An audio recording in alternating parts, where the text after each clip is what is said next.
Let me tell you a little secret. This video isn't about the perfect pacifier that'll put your kid to sleep no problem or the stroller that won't wake them up from their nap as you push them down the street. Mostly because that's going to depend on your lifestyle and your kids, so I can't answer that for you. But also because there are way more important, larger expenses that new moms tend to overlook, and that can be a major shock to your budget and a source of stress, and I want to make sure you're prepared for those before the baby comes. So we're going to dive into 7 of those items new moms tend to overlook, and let's get started.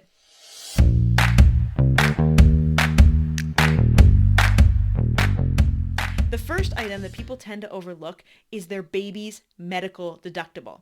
Often we know how expensive pregnancy and birth is, and we expect to max out our own deductible in the year that we have a baby. What you might not realize is that once your baby gets their own insurance plan, which is within 30 days of being born, they are added to you or your spouse's insurance policy, they will start the clock on their own deductible. Now, if you've already hit the max family out of pocket with your delivery, fingers crossed for you that doesn't happen because that gets expensive. But if you haven't hit your max family out of pocket and your child needs to stay in the NICU or get sick, you're also going to have to pay for their deductible. So make sure you have money set aside for that in case even if they just get a cold and have to go to the pediatrician, you make sure you have money set aside to get them the care that they need. The second thing that families often forget is lactation consultant visits. We all are being beaten over the head with how important nursing is. And nursing can be a beautiful, amazing relationship.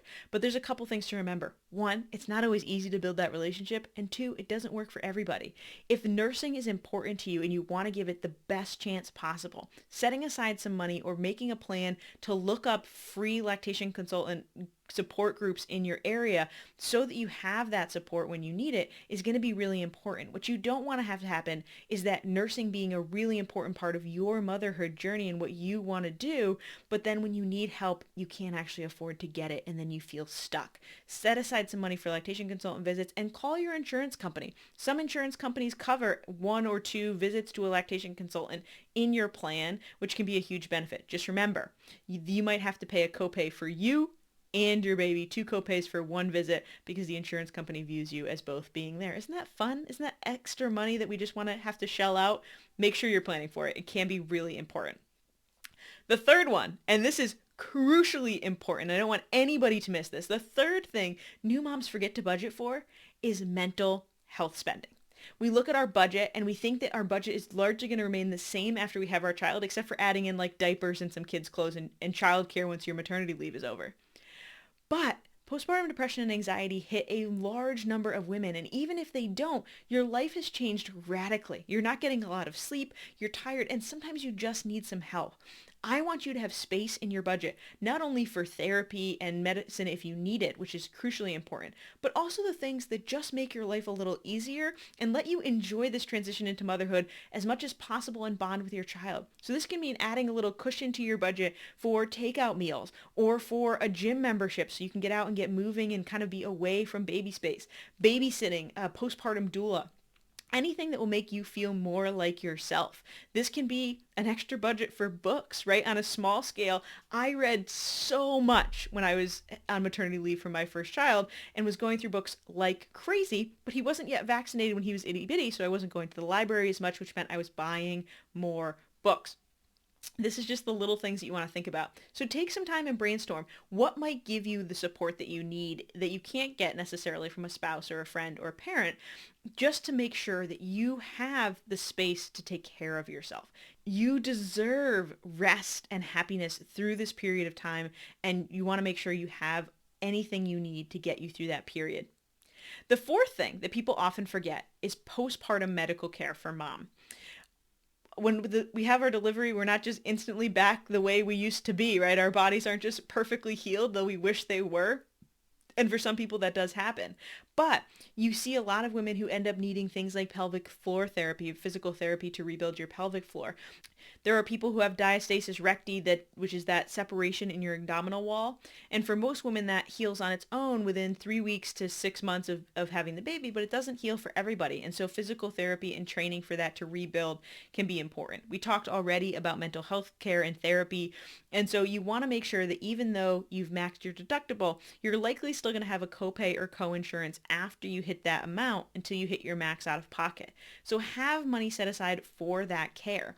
You'll also find that sometimes postpartum care of this type isn't covered by your insurance, right? If you're looking to hire a physical therapist or trainer that might not be covered by your insurance, but they're highly recommended in your area. This is somebody you want to feel really comfortable with as you're kind of rebuilding your postpartum body. Make sure you've started to budget for that as well. The fifth thing is life insurance, right? And this is an ongoing monthly expense that you're going to be adding to your budget that is so important once you have a baby. Now, you might have secured life insurance when you first bought a house, or you might think you have enough life insurance coverage through work. But life insurance coverage is about replacing lost income and making sure that your dependents are well taken care of if you're not around. You now have this little human in your life that until 18 and beyond possibly is your financial responsibility. And so making sure you have enough life insurance. Term life insurance tends to be enough for most people. We'll link a video below in the description on how to buy life insurance and what to consider. But you want to make sure you have enough coverage. And for most families, that's about 7 to 10 times your income. The reason your work policy is not enough is likely that A, it's not 7 to 10 times your income, and B, it only works if you're still employed at that employer. If you leave your job, if you get fired, if you go to start a new business, you no longer have that coverage, and life insurance gets more expensive as you get older. And if you develop any kind of illnesses or ailments after you've left your job, for instance, if you've left because you've come up with a chronic illness, then it's going to be much harder, or if not impossible, to get life insurance. So you want to do it now when you're young, when you're healthy, and get the coverage you need so that your family is supported regardless what happens in the future. I know that's hard to think about, but it's important. Tied to that is the sixth thing that families forget to think about, and that is getting the correct estate plan in place. You might think that wills and trusts are only for families that are very wealthy or that are for older individuals.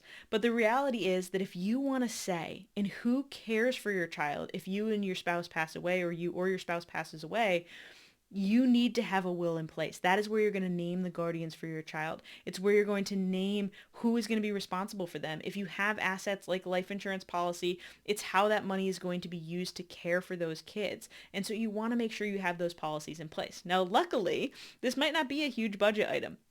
If you're early on in your life, you don't have a lot of different assets, you are in your first marriage, you're not in a blended family, there are options to get a free will at websites like tomorrow.me, which we'll also link in the description. It's very simple, basic will, but it'll at least get your guardianship in place and you can move on very quickly. If you have a little bit more assets and you want more say in what's happening and you want to make sure your plan is customized specifically for your state and your area, you can use a tool called Trust and Will, also linked below in the description, that'll walk you through step by step and the decisions you're making and how to make them. Wills from Trust and Will start at $69. It's very affordable. You can do it within an hour sitting down. Most likely you could do it if you knew all the answers. You could do it in 15 minutes, but this is a process that's going to ask some questions and things for you to think about. So I'd set aside an hour, but you can get your systems in place.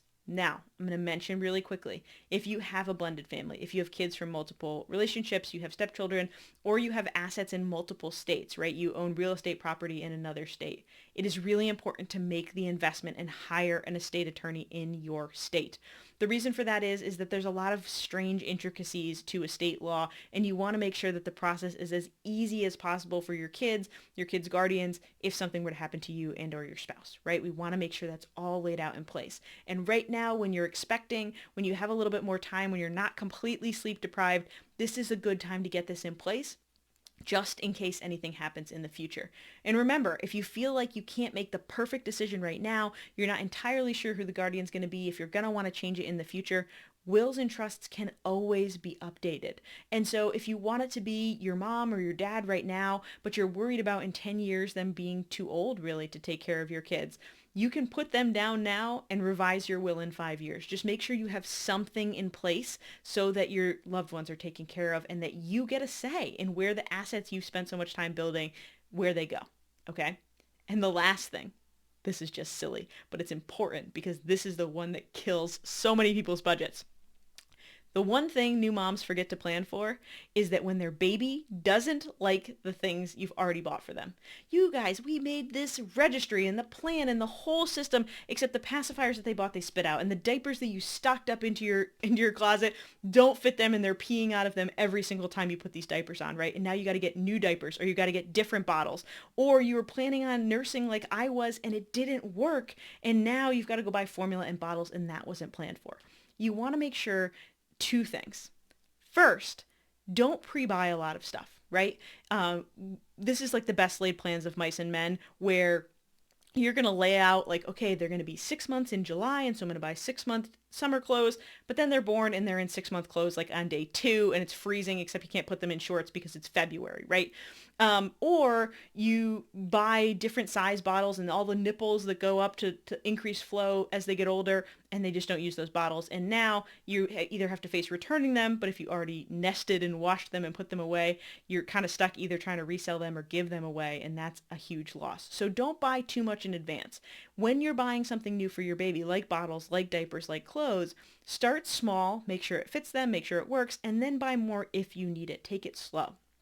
The second thing to do about your baby just not liking stuff that you thought they would like, is to set aside a baby emergency fund. Save up a little extra money for those things that you think you've already covered, but you might have forgotten, or you might just not have known, because you're a new mom and life happens. There are going to be so many amazing things about having your newborn and cuddling them and learning who they are and their little tiny personalities, even as babies.